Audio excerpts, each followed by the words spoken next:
Rahul Gandhi വയനാട്ടിലുണ്ട്. Wayanad M പിയായ Rahul Gandhi ഇന്ന് അജീഷിന്റെ വീട് സന്ദർശിച്ചു.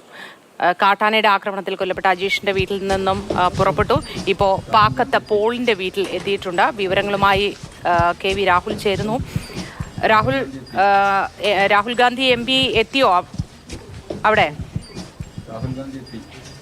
മോത്തി, പാക്കത്തെ പോളിന്റെ വീട്ടിൽ രാഹുൽ ഗാന്ധി എം പി എത്തിയിട്ടുണ്ട്. പോളിന്റെ ഭാര്യയെയും മകളെയും അടുത്ത ബന്ധുക്കളെയും ആശ്വസിപ്പിക്കുകയാണ് അദ്ദേഹം. 8:15 അദ്ദേഹം പാക്കത്തെ വീട്ടിലേക്ക് എത്തിയത്. അതായത് പടമലയിൽ കാട്ടാനയുടെ ആക്രമണത്തിൽ മരിച്ച അജീഷിന്റെ വീട്ടിൽ ആദ്യം പോയി അവിടെ കുടുംബാംഗങ്ങളെ കണ്ടു, അവരുമായി സംസാരിച്ചു. അതിനുശേഷമാണ് പാക്കത്തെ വീട്ടിലേക്ക് വന്നിട്ടുള്ളത്.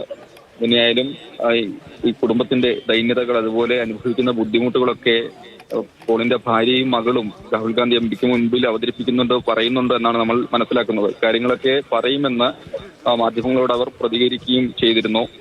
എന്തായാലും എം പി എവിടെയെന്ന നിരവധി ചോദ്യങ്ങൾ ഉയർന്നു വന്നിരുന്നു. വയനാട് എം പിയെ കാണാനില്ല തുടങ്ങിയ വിമർശനങ്ങൾ ഉയർന്നു വന്നിരുന്നു. അദ്ദേഹം വന്നിരിക്കുകയാണ്.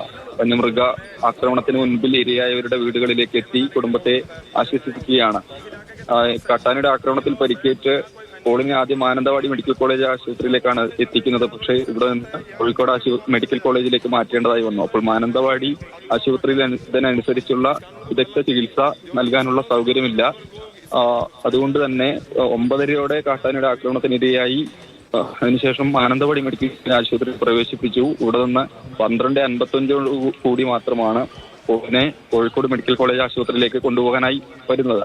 ആന്തരിക അവയവങ്ങൾക്കൊക്കെ ഗുരുതരമായി പരിക്കുണ്ടായിരുന്നു. വിദഗ്ധ ചികിത്സ ആവശ്യമായി വരുന്നു എന്ന് ഡോക്ടർമാർ പറഞ്ഞതുകൊണ്ടാണ് കോഴിക്കോട് മെഡിക്കൽ കോളേജിലേക്ക് കൊണ്ടുവന്നത്. മാനന്തവാടി മെഡിക്കൽ കോളേജിൽ ഇതിനനുസരിച്ചുള്ള സൗകര്യങ്ങളില്ല എന്നതാണ് വാസ്തവം. അപ്പോൾ ഇവിടെയുള്ള ആശുപത്രിയുടെയും അതുപോലെ തന്നെ മറ്റു ജില്ലകളിലേക്ക് പോകുന്നതിലെ ബുദ്ധിമുട്ടുകളൊക്കെ പോളിന്റെ മകൾ അടക്കം നേരത്തെ പറഞ്ഞിരുന്നു, വിമർശിച്ചിരുന്നു. മതിയായ ചികിത്സ ലഭിക്കാത്തതാണ്. ശരിയാണ് രാഹുൽ.